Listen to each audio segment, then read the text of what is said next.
ಬೆಳಗಿನ ಬೆಳಕು, ನಾಜೀರನ ಪ್ರತಿಜ್ಞೆ, ಭಾಗ 10. ಅರಣ್ಯಕಾಂಡ 6ನೇ ಅಧ್ಯಾಯ 1ರಿಂದ 21ನೇ ವಾಕ್ಯವರೆಗೂ. ನವೀಕರಣಕ್ಕೆ 7 ದಿನಗಳು. ನೆನ್ನೆಯ ಬೆಳಗಿನ ಬೆಳಕಿನ ಮುಂದುವರಿಕೆಗಾಗಿ ನಾಜೀರನ ಪಕ್ಕದಲ್ಲಿ ಹಠಾತ್ತಾಗಿ ಮರಣ ಸಂಭವಿಸಿದಾಗಲೂ ಅವನು ಅಶುದ್ಧನಾಗಬಹುದು ಎಂದು ನಾವು ನೋಡಿದೆವು. ಆ ಪಾಠವು ಸರಳವಾಗಿದ್ದರೂ ಬಹಳ ಬಲವಾಗಿತ್ತು. ನಾವು ಅಂದುಕೊಳ್ಳದಿದ್ದರೂ ನಮ್ಮ ಹತ್ತಿರವಿರುವ ಪ್ರಭಾವಗಳಿಂದ ನಮ್ಮ ಸಂರಕ್ಷಣೆಗೆ ಅಡ್ಡಿಯಾಗಬಹುದು. ತನ್ನ ಜನರು ತಮ್ಮ ಸುತ್ತಮುತ್ತಲಿನ ಪರಿಸರವನ್ನು ಗಮನಿಸಬೇಕು, ಹತ್ತಿರ ಬರುವ ಪ್ರಭಾವಗಳನ್ನು ಕಾಯಬೇಕು ಮತ್ತು ಅಶುದ್ಧವಾದುದೇನಾದರೂ ವ್ರತಕ್ಕೆ ಧಕ್ಕೆ ತಂದಾಗ ತಕ್ಷಣ ಪ್ರತಿಕ್ರಿಯಿಸಬೇಕು ಎಂದು ಯೆಹೋವನು ಕಲಿಸುತ್ತಿದ್ದನು. ನೂತನ ಸೃಷ್ಟಿಯ ಜೀವನದಲ್ಲಿಯೂ ಇದೇ ಸತ್ಯ ಅನ್ವಯವಾಗುತ್ತದೆ. ಪಾಪ ಎಂಬುದು ಕೇವಲ ಒಂದು ಕ್ಷಣದ ಕೃತ್ಯವಲ್ಲ. ಪಾಪವು ಹೆಚ್ಚಾಗಿ ನಿಧಾನವಾಗಿ ಬೀರುವ ಪ್ರಭಾವವಾಗಿದೆ. ಅದು ಹತ್ತಿರ ಬರುತ್ತದೆ, ಹತ್ತಿರವೇ ಉಳಿಯುತ್ತದೆ, ನಂತರ ಅದು ಸಾಮಾನ್ಯವೆನಿಸುತ್ತದೆ ಮತ್ತು ಕೊನೆಗೆ ಹೃದಯವನ್ನೇ ರೂಪಿಸಲು ಪ್ರಾರಂಭಿಸುತ್ತದೆ. ಅನೇಕ ಪ್ರಭಾವಗಳು ತಮ್ಮನ್ನು ಪಾಪವೆಂದು ಬಹಿರಂಗವಾಗಿ ಘೋಷಿಸದೆ ಕೊಳ್ಳದೆಯೇ ಪಾಪವನ್ನು ಉತ್ತೇಜಿಸುತ್ತದೆ. ಕೆಲವು ಸ್ನೇಹಿತರು ಸತತವಾಗಿ ಒತ್ತಡ ಹೇರುತ್ತಾರೆ. ಕೊನೆಗೆ ವಿರೋಧಕ್ಕಿಂತ ರಾಜಿ ಮಾಡಿಕೊಳ್ಳುವುದೇ ಸುಲಭ ಎಂದು ನಮಗೆ ಅನಿಸುತ್ತದೆ. ಕೆಲವು ಪರಿಸರಗಳು ಯೆಹೋವನು ಅಶುದ್ಧವೆಂದು ಕರೆಯುವ ವಿಷಯಗಳನ್ನು ಸಾಮಾನ್ಯಕರಿಸುತ್ತವೆ. ಕೆಲವು ಸಮುದಾಯಗಳು ನಂಬಿಕೆ, ಪವಿತ್ರತೆ ಮತ್ತು ವಿಧೇಯತೆಯನ್ನು ಅಪಹಾಸ್ಯ ಮಾಡುತ್ತವೆ. ಕಾಲಾಂತರದಲ್ಲಿ ವಿಶ್ವಾಸಿಯು ತಾನು ಅವರಿಗಿಂತ ಭಿನ್ನವಾಗಿರಲು ನಾಚಿಕೆ ಪಡುತ್ತಾನೆ. ಕೆಲಸದ ಸ್ಥಳದ ಸಂಸ್ಕೃತಿಯು ಕೆಲವು ಬಾರಿ ಸುಳ್ಳು, ಗರ್ವ, ಚಾತುರ್ಯದ ಮಾತು ಅಥವಾ ಅನೈತಿಕ ಮಾತುಗಳಿಗೆ ಮನ್ನಣೆ ನೀಡಬಹುದು. ವಿಶ್ವಾಸಿ ಎಚ್ಚರದಿಂದಿದ್ದರೆ ಮನಸ್ಸಾಕ್ಷಿಯು ಮೌನವಾಗುತ್ತದೆ. ಆರೋಗ್ಯಕರವಲ್ಲದ ಸ್ನೇಹವು ನಿಧಾನವಾಗಿ ಆತ್ಮಿಕ ಶಿಸ್ತನ್ನು ದುರ್ಬಲಗೊಳಿಸುತ್ತದೆ. ಇದು ಬಹಿರಂಗ ಬಂಡಾಯದಿಂದ ಪ್ರಾರಂಭವಾಗದಿರಬಹುದು. ಇದು ಸಣ್ಣ ಆಯ್ಕೆಗಳಿಂದ ಪ್ರಾರಂಭವಾಗುತ್ತದೆ. ಕೆಲವು ಸಂಭಾಷಣೆಗಳಲ್ಲಿ ಸೇರುವುದು, ಕೆಲವು ಅಭ್ಯಾಸ ಜೋಕ್ಗಳಿಗೆ ನಗುವುದು, ಅಂತರಾತ್ಮದ ಎಚ್ಚರಿಕೆಯನ್ನು ನಿರ್ಲಕ್ಷಿಸುವುದು ಮತ್ತು ಸತ್ಯವನ್ನು ಎತ್ತಿ ಹಿಡಿಯಬೇಕಾದಾಗ ಮೌನವಾಗಿರುವುದು. ನಿಧಾನವಾಗಿ ಹೃದಯವು ಹೊಂದಾಣಿಕೆ ಮಾಡಿಕೊಳ್ಳುತ್ತದೆ. ಒಂದು ಕಾಲದಲ್ಲಿ ತಪ್ಪು ಅನಿಸಿದ್ದು ಈಗ ಅಷ್ಟೇನು ಕೆಟ್ಟದ್ದಲ್ಲ ಎಂದು ಅನಿಸಲು ಪ್ರಾರಂಭಿಸುತ್ತದೆ. ಹೀಗೆ ಮರಣವು ಹತ್ತಿರ ಬಂದು ಸಮರ್ಪಣೆಗೆ ಭಂಗ ತರುತ್ತದೆ. ಮಾಧ್ಯಮಗಳು ಕೂಡ ಶರೀರದ ಆಸೆಗಳನ್ನು ಪ್ರಬಲವಾಗಿ ಘೋಷಿಸಬಲ್ಲದು. ಅಶ್ಲೀಲತೆ ಮತ್ತು ಲೈಂಗಿಕ ಪ್ರಬೋಧಿಸುವ ವಿಷಯಗಳು ಹಾನಿಕಾರಕವಾಗಿವೆ. ಅವು ಅಳಿಸಲಾಗದ ಚಿತ್ರಗಳನ್ನು ಮನಸ್ಸಿನಲ್ಲಿ ಬಿತ್ತುತ್ತವೆ ಎಂದು ಅಶುದ್ಧವಾದುದನ್ನು ಬಯಸುವಂತೆ ಮನಸ್ಸಿಗೆ ತರಬೇತಿ ನೀಡುತ್ತದೆ. ಚಲನಚಿತ್ರಗಳು ಮತ್ತು ಕಾರ್ಯಕ್ರಮಗಳು ಅನೈತಿಕ ಜೀವನ ಶೈಲಿಯನ್ನು ವೈಭವೀಕರಿಸಬಹುದು, ಪವಿತ್ರತೆಯನ್ನು ಅಪಹಾಸ್ಯ ಮಾಡಬಹುದು ಮತ್ತು ಪಾಪವು ರೋಮಾಂಚನಕಾರಿ ಎಂದು ತೋರಿಸಬಹುದು. ಸಾಮಾಜಿಕ ಮಾಧ್ಯಮಗಳು ಕೇವಲ ನೋಡುವುದರಿಂದ ಮಾತ್ರವಲ್ಲದೆ ಇತರರನ್ನು ನೋಡಿ ಬಯಸುವುದರ ಮೂಲಕ ಗರ್ವ, ಅಸೂಯೆ ಮತ್ತು ಕಾಮವನ್ನು ಹುಟ್ಟುಹಾಕಬಹುದು. ಸಂಗೀತವು ಬಂಡಾಯ, ಹಿಂಸೆ, ಅಶುದ್ಧತೆ ಮತ್ತು ಸ್ವಯಂ ಆರಾಧನೆಯನ್ನು ವೈಭವೀಕರಿಸಬಹುದು. ಈ ವಿಷಯಗಳು ಕೇವಲ ಮನರಂಜನೆಯನ್ನು ನೀಡುವುದಿಲ್ಲ, ಅವು ನಮ್ಮನ್ನು ರೂಪಿಸುತ್ತವೆ. ಅವು ನಮ್ಮ ಭಾವನೆಗಳು, ಮೌಲ್ಯಗಳು ಮತ್ತು ಪ್ರಕ್ರಿಯೆಗಳನ್ನು ರೂಪಿಸುತ್ತವೆ. ವಿಶ್ವಾಸಿಯು ಹೊರನೋಟಕ್ಕೆ ಪಾಪವನ್ನು ಮಾಡದಿರಬಹುದು, ಆದರೆ ಅದರ ಬೀಜಗಳು ಒಳಗೆ ಬಿತ್ತಲ್ಪಟ್ಟಿರುತ್ತವೆ. ನಂತರ ಪ್ರಲೋಭನೆಗಳು ಬಂದಾಗ ಮನಸ್ಸಿಗೆ ಈಗಾಗಲೇ ತರಬೇತಿ ದೊರೆತಿರುವುದರಿಂದ ಅವುಗಳನ್ನು ಎದುರಿಸುವುದು ಕಷ್ಟವಾಗುತ್ತದೆ. ಅದಕ್ಕಾಗಿಯೇ ಯೆಹೋವನು ಕೇವಲ ಕೃತ್ಯಗಳ ಮೇಲೆ ಮಾತ್ರವಲ್ಲದೆ ಅಂತರಾತ್ಮಕ್ಕೆ ನಾವು ಏನನ್ನು ಆಹಾರವಾಗಿ ನೀಡುತ್ತವೆ ಎಂಬುದರ ಬಗ್ಗೆಯೂ ಎಚ್ಚರದಿಂದಿರಲು ನಮಗೆ ಎಚ್ಚರಿಸುತ್ತಾನೆ. ನ್ಯಾಯ ಪ್ರಮಾಣವು ಇದರ ಹಿಂದಿರುವ ಆತ್ಮದ ಬಗ್ಗೆ ನೇರವಾಗಿ ಮಾತನಾಡುತ್ತದೆ. ಜೀವನದ ಗರ್ವವು ತಂದೆಯಿಂದ ಬಂದದ್ದಲ್ಲ. 1 ಯೋಹನ 2ನೇ ಅಧ್ಯಾಯ 16ನೇ ವಾಕ್ಯದಲ್ಲಿ ಜೀವನದ ಗರ್ವವೇನೆಂದರೆ ಇತರರಿಂದ ಕಾಣಿಸಿಕೊಳ್ಳುವುದು, ಹೊಗಳಿಸಿಕೊಳ್ಳುವುದು, ಮೆಚ್ಚುಗೆ ಪಡೆಯುವುದು ಮತ್ತು ಮನ್ನಣೆ ಪಡೆಯುವುದರ ಮೇಲೆ ನಮ್ಮ ಗುರುತನ್ನು ಬೆಳೆಸಿಕೊಳ್ಳುವುದು. ಇದು ಲೈಕ್ಸ್ ಮತ್ತು ಗಮನವನ್ನು ಹಂಬಲಿಸುವುದರ ಮೂಲಕ ಯೆಹೋವನ ಉದ್ದೇಶಕ್ಕಿಂತ ಹೆಚ್ಚಾಗಿ ವೈಯಕ್ತಿಕ ಯಶಸ್ಸಿಗಾಗಿ ಬದುಕುವುದರ ಮೂಲಕ ನಮ್ಮ ನಿರಂತರವಾಗಿ ಇತರರೊಂದಿಗೆ ಹೋಲಿಕೆ ಮಾಡಿಕೊಳ್ಳುವುದರ ಮೂಲಕ ವ್ಯಕ್ತವಾಗಬಹುದು.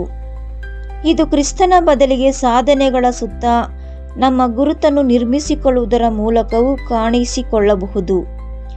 ಗರ್ವವು ನಿಶ್ಶಬ್ದವಾಗಿ ಯೆಹೋವನ ಮೇಲಿರುವ ಅವಲಂಬನೆಗಳನ್ನು ಕಿತ್ತುಹಾಕುತ್ತದೆ. ಗರ್ವ ಬೆಳೆದಂತೆ ಪ್ರಾರ್ಥನೆ ದುರ್ಬಲವಾಗುತ್ತದೆ, ಏಕೆಂದರೆ ಹೃದಯವು ಸ್ವಾವಲಂಬನೆಯನ್ನು ಅನುಭವಿಸುತ್ತದೆ. ಗರ್ವ ಬೆಳೆದಂತೆ ಪಶ್ಚಾತ್ತಾಪವು ನಿಧಾನವಾಗುತ್ತದೆ, ಏಕೆಂದರೆ ಹೃದಯವು ತನ್ನ ಇಮೇಜ್ ಅನ್ನು ರಕ್ಷಿಸಿಕೊಳ್ಳಲು ಬಯಸುತ್ತದೆ. ಗರ್ವವು ಸಮರ್ಪಣೆಯ ನಿಶ್ಶಬ್ದ ಕಳ್ಳನಾಗಿದ್ದು, ಇದು ಸಂಸ್ಕೃತಿ ಮತ್ತು ಮಾಧ್ಯಮಗಳ ಮೂಲಕ ಯಾವುದೇ ಸದ್ದಿಲ್ಲದೆ ಪ್ರವೇಶಿಸುತ್ತದೆ. ಇಬ್ರಿಯ ಪತ್ರಿಕೆಯಲ್ಲಿಯೂ ನಾವು ಎಚ್ಚರವಾಗಿರಲು ಮತ್ತೊಂದು ಎಚ್ಚರಿಕೆಯನ್ನು ನೀಡುತ್ತದೆ. ನಮ್ಮನ್ನು ಸುಲಭವಾಗಿ ಸಿಕ್ಕಿಹಾಕಿಸುವ ಪ್ರತಿಯೊಂದು ಪಾಪವನ್ನು ನಾವು ದೂರವಿಡಬೇಕು ಎಂದು ಅದು ಹೇಳುತ್ತದೆ. ಇಬ್ರಿಯನು 12ನೇ ಅಧ್ಯಾಯ 1ನೇ ವಾಕ್ಯ. ಕೆಲವು ಪಾಪಗಳು ದೊಡ್ಡದಾಗಿ ಕಾಣಿಸುತ್ತವೆ, ಆದರೆ ಅನೇಕ ಪಾಪಗಳು ರಹಸ್ಯವಾಗಿರುತ್ತವೆ. ರಹಸ್ಯ ವ್ಯಸನಗಳು ಕತ್ತಲೆಯಲ್ಲಿ ಬೆಳೆಯುತ್ತವೆ. ಅಭ್ಯಾಸವಾಗಿರುವ ಸುಳ್ಳು ಅಥವಾ ವಂಚನೆಯು ಮನಸ್ಸಾಕ್ಷಿಯನ್ನು ಮಂದಗೊಳಿಸುವ ರಹಸ್ಯ ಆದಿಯಾಗುತ್ತದೆ. ಲೈಂಗಿಕ ಅನೈತಿಕತೆಯು ಅಪಮಾನವನ್ನು ಪೋಷಿಸುತ್ತದೆ ಮತ್ತು ಆ ಅಪಮಾನವು ಜನರು ಪಶ್ಚಾತ್ತಾಪ ಪಡುವುದಕ್ಕಿಂತ ಹೆಚ್ಚಾಗಿ ಅಡಗಿಕೊಳ್ಳುವಂತೆ ಮಾಡುತ್ತದೆ. ಕೋಪ ಮತ್ತು ಕ್ಷಮಿಸದ ಗುಣವು ಒಳಗೊಳಗೆ ಸುಡುವ ರಹಸ್ಯ ಬೆಂಕಿಯಾಗಿ ಬೆಳೆದು ನಂತರ ಇತರರ ಮೇಲೆ ಚೆಲ್ಲುತ್ತದೆ. ರಹಸ್ಯ ಪಾಪವು ಅಪಾಯಕಾರಿ, ಏಕೆಂದರೆ ಅದು ಕತ್ತಲೆಯಲ್ಲಿರುವಾಗ ಯಾವುದೇ ತಿದ್ದುಪಡಿ ಇಲ್ಲದೆ ಬೆಳೆಯುತ್ತದೆ. ಅದು ಹೆಚ್ಚು ಕಾಲ ಅಡಗಿರುತ್ತದೆ, ಅದನ್ನು ಮುರಿಯುವುದು ಅಷ್ಟೇ ಅಸಾಧ್ಯವೆನ್ನಿಸುತ್ತದೆ. ಇದಕ್ಕಾಗಿ ಯೆಹೋವನು ನಮ್ಮನ್ನು ಬೆಳಕಿನಲ್ಲಿ ನಡೆಯಲು ಮತ್ತು ಹೃದಯಗಳು ಇನ್ನೂ ಮೃದುವಾಗಿರುವಾಗಲೇ ವಿಷಯಗಳನ್ನು ಶೀಘ್ರವಾಗಿ ಒಪ್ಪಿಕೊಳ್ಳಲು ಕರೆಯುತ್ತಾನೆ. ಕೆಲವೊಮ್ಮೆ ಅಪಾಯವು ಬಹಿರಂಗ ಪಾಪದಿಂದಲ್ಲ, ಬದಲಾಗಿ ಆತ್ಮಿಕ ನಿರ್ಲಕ್ಷ್ಯದಿಂದ ಬರುತ್ತದೆ. ಪ್ರಾರ್ಥನೆಯನ್ನು ನಿರ್ಲಕ್ಷಿಸುವುದು ನಿಧಾನವಾಗಿ ಶಕ್ತಿಯನ್ನು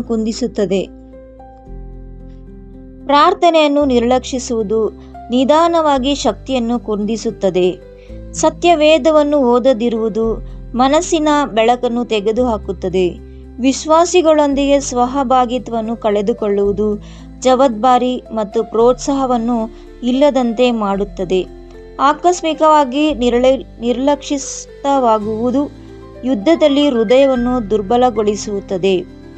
ಒಬ್ಬ ವಿಶ್ವಾಸಿ ಸ್ಪಷ್ಟವಾದ ಪಾಪವನ್ನು ತಪ್ಪಿಸಬಹುದು, ಆದರೆ ಭಕ್ತಿಯು ಸೋಮಾರಿತನದಿಂದ ಕೂಡಿದರೆ ನಿಧಾನವಾಗಿ ಜೀವನದ ಚೈತನ್ಯವನ್ನು ಕಳೆದುಕೊಳ್ಳಬಹುದು. ಸಮರ್ಪಣೆಯನ್ನು ಕಳೆದುಕೊಳ್ಳುವ ಸಾಮಾನ್ಯ ವಿಧಾನಗಳಲ್ಲಿ ಇದೂ ಒಂದು. ಸೈತಾನನು ಯಾವಾಗಲೂ ಒಬ್ಬ ವಿಶ್ವಾಸಿಯನ್ನು ತಕ್ಷಣವೇ ಪತನಕ್ಕೆ ತಳ್ಳಬೇಕೆಂದಿದ್ದಿಲ್ಲ. ಕೆಲವೊಮ್ಮೆ ವಿಶ್ವಾಸಿಯನ್ನು ಸುಸ್ತಾಗುವಂತೆ, ಗಮನ ಬೇರೆಡೆಗೆ ಸರಿಯುವಂತೆ ಮತ್ತು ಎಚ್ಚರವಿಲ್ಲದಂತೆ ಮಾಡಿದರೆ ಸಾಕು. ಆಗ ಜೀವನವು ಒಣಗುತ್ತದೆ ಮತ್ತು ಪ್ರಲೋಭನೆಗಳು ಸುಲಭವಾಗುತ್ತವೆ. ಎಚ್ಚರವಾಗಿರಬೇಕೆಂದು ಯೆಹೋವನ ಕರೆ. ವ್ರತವನ್ನು ಕೇವಲ ಒಂದು ಸಾರಿ ಹೇಳುವ ದೊಡ್ಡ ಮಾತುಗಳಿಂದಲ್ಲ, ಬದಲಾಗಿ ದೈನ್ಯದಿಂದ ಅಭ್ಯಾಸಗಳಿಂದಲೇ ಕಾಯಬೇಕು. ಮತ್ತೊಂದು ಅಪಾಯವೇನೆಂದರೆ ಭೌತಿಕವಾದ ಮತ್ತು ಹಣದ ಮೇಲಿನ ಪ್ರೀತಿ. ಹಣದ ಮೇಲಿನ ವ್ಯಾಮೋಹವು ಸಕಲ ವಿಧದ ಕೇಡುಗಳಿಗೆ ಮೂಲವಾಗಿದೆ ಎಂದು ಶಾಸ್ತ್ರವು ಹೇಳುತ್ತದೆ. ವೃತ್ತಿ ಜೀವನದ ಯಶಸ್ಸು ಗುರಿಯಾದಾಗ ಆತ್ಮಿಕ ಜೀವನವು ನಿಶ್ಶಬ್ದವಾಗಿ ಬಲಿಯಾಗುತ್ತದೆ. ಜೀವನವನ್ನು ಆಸ್ತಿಪಾಸ್ತಿಗಳಿಂದ ಅಳೆಯಲು ಶುರು ಮಾಡಿದಾಗ ತೃಪ್ತಿಯು ಮಾಯವಾಗಿ ಅಸೂಯೆ ಬೆಳೆಯುತ್ತದೆ. ಆರ್ಥಿಕ ಲಾಭವೇ ಮುಖ್ಯ ಉದ್ದೇಶವಾದಾಗ ಅನೇಕ ರಾಜ್ಯಗಳು ಅನ್ಯಾಯ ಎಂದು ಕಾಣಲು ಪ್ರಾರಂಭಿಸುತ್ತವೆ. ಇದು ವೃತ್ತಿ ಜೀವನವನ್ನು ರೂಪಿಸಿಕೊಳ್ಳುತ್ತಿರುವ ಯುವಜನರ ಮೇಲೆ ಮತ್ತು ನೆಮ್ಮದಿಯ ಜೀವನವನ್ನು ಭದ್ರಪಡಿಸಿಕೊಳ್ಳಲು ಪ್ರಯತ್ನಿಸುತ್ತಿರುವ ಹಿರಿಯರ ಮೇಲೆಯೂ ಪರಿಣಾಮ ಬೀರುತ್ತದೆ. ಹಣವು ಕೆಟ್ಟದ್ದಲ್ಲ, ಆದರೆ ಹಣದ ಮೇಲಿನ ಪ್ರೀತಿ ರಹಸ್ಯ ಯಜಮಾನನಾಗಬಲ್ಲದು. ಅದು ನಿರ್ಧಾರಗಳನ್ನು, ಸಂಬಂಧಗಳನ್ನು ಮತ್ತು ಆದ್ಯತೆಗಳನ್ನು ರೂಪಿಸುತ್ತದೆ. ಸಮರ್ಪಣೆಗೆ ಯೆಹೋವನೇ ಪ್ರಥಮ ಸ್ಥಾನದಲ್ಲಿರುವುದು ಅಗತ್ಯ ಮತ್ತು ನಾವು ಸಂಪನ್ಮೂಲಗಳನ್ನು ಆಧಾರವಾಗಿ ಅಲ್ಲದೆ ಸೇವಕರಾಗಿ ನಿರ್ವಹಿಸಬೇಕು. ಕಹಿ ಮನಸ್ಸು ಮತ್ತು ಕ್ಷಮಿಸದ ಗುಣ ಕೂಡ ಸಮರ್ಪಣೆಯನ್ನು ಆಳವಾಗಿ ಅಶುದ್ಧಗೊಳಿಸಬಹುದು. ದ್ವೇಷವನ್ನು ಇಟ್ಟುಕೊಳ್ಳುವುದು ಹೃದಯವನ್ನು ಸರಪಳಿಯಲ್ಲಿ ಬಂಧಿಸುತ್ತದೆ. ಸಮಾಧಾನ ಮಾಡಿಕೊಳ್ಳಲು ನಿರಾಕರಿಸುವುದು ಗಾಯಗಳನ್ನು ಹಾಗೆಯೇ ಉಳಿಸುತ್ತದೆ. ಕೋಪವನ್ನೇ ವ್ಯಕ್ತಿತ್ವವನ್ನಾಗಿ ಮಾಡಿಕೊಳ್ಳುವುದು ಆತ್ಮವನ್ನು ಕಹಿಯಾಗಿಸುತ್ತದೆ. ಕಹಿ ಮನಸ್ಸು ಹೃದಯವನ್ನು ನಿಶ್ಶಬ್ದವಾಗಿ ವಿಷಪೂರಿತಗೊಳಿಸುತ್ತದೆ ಮತ್ತು ಅದು ಮಾತು ಹಾಗೂ ವರ್ತನೆಯ ಮೂಲಕ ಇತರರಿಗೂ ಹರಡುತ್ತದೆ. ಇದಕ್ಕಾಗಿ ನಾವು ಕ್ಷಮಿಸಬೇಕು, ಶಾಂತಿಯನ್ನು ಹುಡುಕಬೇಕು ಮತ್ತು ದ್ವೇಷವನ್ನು ತೆಗೆದುಹಾಕಬೇಕು ಎಂದು ಸತ್ಯವೇದವು ಹೇಳುತ್ತದೆ. ಪವಿತ್ರವಾಗಿರಲು ಬಯಸುವ ಹೃದಯವು ಕಹಿ ಮನಸ್ಸನ್ನು ಪೋಷಿಸಬಾರದು. ಕಹಿ ಉಳಿದಿದ್ದರೆ ಪ್ರಾರ್ಥನೆಯು ಭಾರವಾಗುತ್ತದೆ ಮತ್ತು ಸಹೋದರ ಪ್ರೀತಿ ಕಷ್ಟವಾಗುತ್ತದೆ. ಅಶುದ್ಧವಾದ ಆತ್ಮವು ಅತಿ ದೊಡ್ಡ ಹೊರಗಿನ ಪಾಪದಿಂದ ಪ್ರಾರಂಭವಾಗದಿರಬಹುದು, ಬದಲಾಗಿ ಅಪರಾಧವನ್ನು ಕ್ಷಮಿಸಲು ನಿರಾಕರಿಸುವ ಒಳಗಿನ ಹಠದಿಂದ ಪ್ರಾರಂಭವಾಗಬಹುದು. ನಾವು ನೀತಿ, ಪ್ರೀತಿ ಮತ್ತು ಭಕ್ತಿಯನ್ನು ಬೆನ್ನಟ್ಟಬೇಕು. ಒಂದು ತೋಟವು ಆರೋಗ್ಯಕರವಾಗಿರಬೇಕಾದರೆ ಕೇವಲ ಕಳೆಗಳನ್ನು ತೆಗೆದರೆ ಸಾಲದು, ಬದಲಾಗಿ ಒಳ್ಳೆಯ ಬೀಜಗಳನ್ನು ಬಿತ್ತಬೇಕು ಮತ್ತು ಒಳ್ಳೆಯದಕ್ಕೆ ನೀರು ಹಾಕಬೇಕು. ಇದು ವಿವಿಧ ವಯಸ್ಕರಿಗೆ ವಿಭಿನ್ನವಾಗಿ ಅನ್ವಯಿಸುತ್ತದೆ, ಆದರೆ ತತ್ವವು ಒಂದೇ. ಯುವಜನರಿಗೆ ಗೆಳೆತನವನ್ನು ಜಾಗರೂಕತೆಯಿಂದ ಆರಿಸಿಕೊಳ್ಳಬೇಕು, ಏಕೆಂದರೆ ಸ್ನೇಹಿತರು ಹೃದಯವನ್ನು ಬೇಗನೆ ರೂಪಿಸುತ್ತಾರೆ. ಮಾಧ್ಯಮಗಳು, ಇಂಟರ್ನೆಟ್, ಚಿತ್ರಗಳು ಮತ್ತು ಸಂಗೀತವು ನಿಮ್ಮ ಬಯಕೆಯನ್ನು ರೂಪಿಸಬಲ್ಲವು. ಎಚ್ಚರವಿರಲಿ. ಆತ್ಮಿಕ ಅಭ್ಯಾಸಗಳು ಸಣ್ಣ ವಯಸ್ಸಿನಲ್ಲೇ ಬೆಳೆಸಿಕೊಳ್ಳಬೇಕು, ಏಕೆಂದರೆ ಯೌವನದಲ್ಲಿ ರೂಪಿತವಾದದ್ದು ಇಡೀ ಭವಿಷ್ಯವನ್ನು ನಿರ್ಧರಿಸುತ್ತದೆ. ಯುವ ವಯಸ್ಕರಿಗೆ ಸಂಬಂಧಗಳನ್ನು ವಿವೇಕದಿಂದ ಆರಿಸಿಕೊಳ್ಳಬೇಕು, ಏಕೆಂದರೆ ವೈವಾಹಿಕ ಜೀವನ ಮತ್ತು ನಿಕಟ ಪಾಲುದಾರಿಕೆಗಳು ನಮ್ಮ ದಿಕ್ಕಿನ ಮೇಲೆ ಪ್ರಭಾವ ಬೀರುತ್ತದೆ. ವೃತ್ತಿ ಜೀವನದ ಆಕಾಂಕ್ಷೆಯು ನಂಬಿಕೆಯನ್ನು ಅಳಿಸಿಹಾಕದಂತೆ ನೋಡಿಕೊಳ್ಳಬೇಕು. ಸಮುದಾಯ ಮತ್ತು ಉತ್ತರದಾಯಿತ್ವವನ್ನು ಉಳಿಸಿಕೊಳ್ಳಬೇಕು, ಏಕೆಂದರೆ ಸಹಭಾಗಿತ್ವವಿಲ್ಲದ ಸ್ವತಂತ್ರ ಜೀವನವು ನಿಶ್ಶಬ್ದವಾಗಿ ದಾರಿ ತಪ್ಪುವಂತೆ ಮಾಡುತ್ತದೆ. ಹಿರಿಯರಿಗೆ ಭಕ್ತಿಯು ಉದಾಸೀನತೆಯಿಂದ ಬದಲಾಗಬಾರದು. ಹೃದಯವು ತಾಜಾವಾಗಿರಬೇಕು ಮತ್ತು ಕಹಿ ಹಾಗೂ ನಿರುತ್ಸಾಹವನ್ನು ವಿರೋಧಿಸಬೇಕು. ಹಿರಿಯರು ಯುವ ವಿಶ್ವಾಸಿಗಳನ್ನು ಬಲಪಡಿಸುವ ಮತ್ತು ಮಾರ್ಗದರ್ಶನ ನೀಡುವ ಜವಾಬ್ದಾರಿಯನ್ನು ಹೊಂದಿದ್ದಾರೆ. ಇದರಿಂದ ಮುಂದಿನ ಪೀಳಿಗೆಯವರು ಹೋರಾಟದಲ್ಲಿ ಏಕಾಂಗಿಯಾಗಿರುವುದಿಲ್ಲ.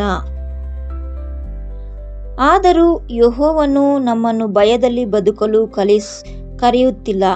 ಸಮರ್ಪಣೆ ಎಂದರೆ ಎಲ್ಲದಕ್ಕೂ ಹೆದರುವುದಲ್ಲ, ಇದು ಯೆಹೋವನು ನೀಡಿದ ಜೀವವನ್ನು ರಕ್ಷಿಸುವುದಾಗಿದೆ. ಇದು ಮರಣವನ್ನು ನಿರಾಕರಿಸಿ ಜೀವವನ್ನು ಆರಿಸಿಕೊಳ್ಳುವುದಾಗಿದೆ. ಸತ್ಯವೇದವು ಒಂದು ಸರಳ ಪ್ರೋತ್ಸಾಹವನ್ನು ನೀಡುತ್ತದೆ. ಆತ್ಮನ ಪ್ರೇರಣೆಯಂತೆ ನಡೆಯಿರಿ. ಈಗ ನೀವು ಶರೀರ ಆಸೆಗಳನ್ನು ನೆರವೇರಿಸುವುದಿಲ್ಲ. ಗಲಾತ್ಯದವರಿಗೆ 5ನೇ ಅಧ್ಯಾಯ 16ನೇ ವಾಕ್ಯ. ಇದು ಕೇವಲ ಆಜ್ಞೆಯಲ್ಲ, ಇದು ಒಂದು ವಾಗ್ದಾನವೂ ಹೌದು. ಯೆಹೋವನಿಗಾಗಿ ಹತ್ತಿರವಾಗಿ ನಡೆದಾಗ, ಪ್ರಾರ್ಥನೆ ಮತ್ತು ಸತ್ಯವೇದವನ್ನು ನಿರ್ಲಕ್ಷಿಸಿದಾಗ ಸಹಭಾಗಿತ್ವವು ಅಮೂಲ್ಯವೆಂದು ಭಾವಿಸಿದಾಗ, ತಮ್ಮ ಮನಃಸಾಕ್ಷಿಯನ್ನು ಮೃದುವಾಗಿರಿಸಿಕೊಂಡಾಗ ಶರೀರದ ಆಸೆಗಳು ತಮ್ಮ ಶಕ್ತಿಯನ್ನು ಕಳೆದುಕೊಳ್ಳುತ್ತವೆ. ನಾಜೀರನು ತನ್ನ ವ್ರತವನ್ನು ಕಾಯ್ದುಕೊಂಡದ್ದು ಯೆಹೋವನು ಅವನನ್ನು ದುಃಖದಲ್ಲಿಡಲು ಬಯಸದ ಕಾರಣಕ್ಕಲ್ಲ, ಬದಲಾಗಿ ಅವನು ಪವಿತ್ರ ಸಾಕ್ಷಿಯಾಗಬೇಕೆಂದು ಆತನು ಬಯಸಿದ್ದರಿಂದ. ಅದೇ ರೀತಿ ನೂತನ ಸೃಷ್ಟಿಯು ವಿಶ್ವಾಸಿಗಳು ಹೃದಯವನ್ನು ಕಾಯುತ್ತಾರೆ. ಇದರಿಂದ ಕ್ರಿಸ್ತನ ಜೀವನವು ನಮ್ಮಲ್ಲಿ ಪ್ರಕಾಶಮಾನವಾಗಿಯೂ ಮತ್ತು ಛಲಭರಿತವಾಗಿಯೂ ಕಾಣಿಸುತ್ತದೆ. ಆದುದರಿಂದ ಎಚ್ಚರಿಕೆಯು ಗಂಭೀರವಾಗಿದೆ, ಆದರೆ ನಿರೀಕ್ಷೆಯು ಅಷ್ಟೇ ಬಲವಾಗಿದೆ. ಸತ್ತ ಪ್ರಭಾವಗಳು ಅಶುದ್ಧಗೊಳಿಸಬಾರದು, ಆದರೆ ಯೆಹೋವನು ಶುದ್ಧೀಕರಿಸಬಲ್ಲವನು. ಕೆಟ್ಟ ಸಹವಾಸವನ್ನು ಕೆಡಿಸಬಾರದು, ಆದರೆ ಯೆಹೋವನು ಬಲಪಡಿಸಬಲ್ಲನು. ಸಾಮಾಜಿಕ ಮಾಧ್ಯಮಗಳು ಶರೀರದ ಆಸೆಯನ್ನು ರೂಪಿಸಬಹುದು, ಆದರೆ ಯೆಹೋವನ ವಾಕ್ಯವು ಮನಸ್ಸನ್ನು ನವೀಕರಿಸಬಲ್ಲದು. ನಿರ್ಲಕ್ಷ್ಯವು ಚೈತನ್ಯವನ್ನು ಕುಂದಿಸಬಹುದು, ಆದರೆ ಪ್ರಾರ್ಥನೆ ಮತ್ತು ಸಹಭಾಗಿತ್ವಕ್ಕೆ ಮರಳುವುದು ಶಕ್ತಿಯನ್ನು ಮರುರೂಪಿಸುತ್ತದೆ. ಕಹಿ ಮನಸ್ಸು ವಿಷವಾಗಬಹುದು, ಆದರೆ ಕ್ಷಮೆಯು ಗುಣಪಡಿಸುತ್ತದೆ. ಹಣದ ವ್ಯಾಮೋಹವು ಗುಲಾಮರನ್ನಾಗಿಸಬಹುದು, ಆದರೆ ತೃಪ್ತಿಯು ಬಿಡುಗಡೆಯನ್ನು ತರುತ್ತದೆ. ಎಚ್ಚರವಾಗಿರುವುದು, ಕಾಯುವುದು, ತಕ್ಷಣ ಪಶ್ಚಾತ್ತಾಪ ಪಡುವುದು ಮತ್ತು ಆತ್ಮನಲ್ಲಿ ನಡೆಯುತ್ತಿರುವುದೇ ನಮ್ಮ ಕರೆಯಾಗಿದೆ. ಯೆಹೋವನು ನಂಬಿಗಸ್ತನಾಗಿದ್ದಾನೆ ಮತ್ತು ಸತ್ಯವಾದ ಹೃದಯದಿಂದ ಆತನನ್ನು ಹುಡುಕುವವರಿಗೆ ಆತನು ಸಹಾಯ ಮಾಡುತ್ತಾನೆ. ಪ್ರಾರ್ಥನೆ. ತಂದೆಯಾದ ದೇವರೇ, ನಮ್ಮ ಹೃದಯಗಳನ್ನು ಶುದ್ಧವಾಗಿ ಮತ್ತು ನಮ್ಮ ಸಮರ್ಪಣೆಯನ್ನು ಸುರಕ್ಷಿತವಾಗಿ ಇರಿಸು. ಪಾಪವನ್ನು ಪ್ರಬೋಧಿಸುವ ಪ್ರಭಾವಗಳನ್ನು ಗುರುತಿಸುವ ಜ್ಞಾನವನ್ನು ಮತ್ತು ಯಾವುದೇ ನಾಚಿಕೆಯಿಲ್ಲದೆ ಬೇಡ ಎಂದು ಹೇಳುವ ಶಕ್ತಿಯನ್ನು ನಮಗೆ ನೀಡು. ನಿನ್ನ ವಾಕ್ಯದಿಂದ ನಮ್ಮ ಕಣ್ಣುಗಳನ್ನು, ಕಿವಿಗಳನ್ನು ಶುದ್ಧೀಕರಿಸು ಮತ್ತು ನಮ್ಮ ಮನಸ್ಸನ್ನು ನವೀಕರಿಸು. ಗರ್ವ, ಅಸೂಯೆ, ಕಾಮ ಮತ್ತು ಲೋಕದ ಒಪ್ಪಿಗೆಯನ್ನು ಪಡೆಯುವ ಹಂಬಲದಿಂದ ನಮ್ಮನ್ನು ರಕ್ಷಿಸು. ನಮ್ಮನ್ನು ಸಿಕ್ಕಿ ಹಾಕಿಸುವ ಪ್ರತಿಯೊಂದು ಪಾಪವನ್ನು ದೂರವಾಗಿಡಲು ನಮಗೆ ಸಹಾಯ ಮಾಡು ಮತ್ತು ರಹಸ್ಯ ವಿಷಯಗಳನ್ನು ಶೀಘ್ರವಾಗಿ ಬೆಳಕಿಗೆ ತರುವಂತೆ ಮಾಡು. ಪ್ರಾರ್ಥನೆಯಲ್ಲಿ ನಂಬಿಗಸ್ತನಾಗಿರುವಂತೆ, ಸತ್ಯವೇದದಲ್ಲಿ ಬೇರೂರಿರುವಂತೆ, ನಮ್ಮ ಸತ್ಯವಾದ ವಿಶ್ವಾಸಿಗಳೊಂದಿಗೆ ಪ್ರೀತಿಯಲ್ಲಿ ಒಂದಾಗಿರುವಂತೆ ನಮ್ಮನ್ನು ಕಾಪಾಡು. ಕ್ರಿಸ್ತನ ಜೀವವು ನಮ್ಮಲ್ಲಿ ಕಾಣಿಸುವಂತಿರಲಿ ಮತ್ತು ನಮ್ಮ ನಡತೆಯಲ್ಲಿ ಪವಿತ್ರವಾಗಿಯೂ ನಿನಗೆ ಮೆಚ್ಚುಗೆಯಾಗಿಯೂ ಇರಲಿ. ಕ್ರಿಸ್ತನ ಹೆಸರಿನಲ್ಲಿ ಬೇಡಿ ಹೊಂದುತ್ತೇವೆ ನಮ್ಮ ಜೀವನುಳ್ಳ ಪರಮ ತಂದೆಯೇ, ಆಮೇನ್.